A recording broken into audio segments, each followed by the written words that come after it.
જૂનાગઢ જિલ્લાના Keshod academy association અને alpha વિદ્યા સંકુલના સંયુક્ત ઉપક્રમે કેશોદ ખાતે પરીક્ષા પંચામૃત માર્ગદર્શન કાર્યક્રમનું સફળ આયોજન કરાયું હતું। આ કાર્યક્રમમાં કેશોદ શહેરના તમામ ક્લાસીસના સંચાલકો, શિક્ષકો તેમજ બોર્ડ પરીક્ષાની તૈયારી કરતા વિદ્યાર્થીઓ મોટી સંખ્યામાં ઉપસ્થિત રહ્યા હતા। આ કાર્યક્રમથી વિદ્યાર્થીઓમાં ઉત્સાહ અને આત્મવિશ્વાસ વધ્યો હોવાનું સ્પષ્ટ જોવા મળ્યું હતું અને સમગ્ર કાર્યક્રમ સફળતાપૂર્વક પૂર્ણ કરવામાં આવ્યો હતો।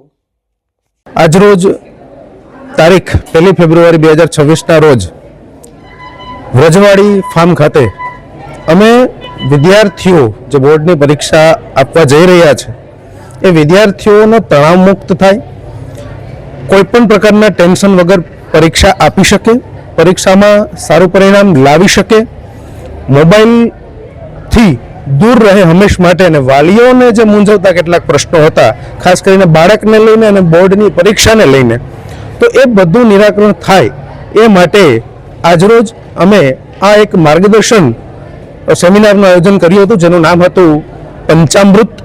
અને આ પંચામૃત આપવા માટે અમે ખાસ મોટિવેશનલ સ્પીકર મિસ્ટર શૈલેષભાઈ સકપરિયા સાહેબને બોલાવેલા, જેણે આ બાળકોને આજે ખૂબ સારી વાતોથી ખૂબ મોટિવેટ કર્યા।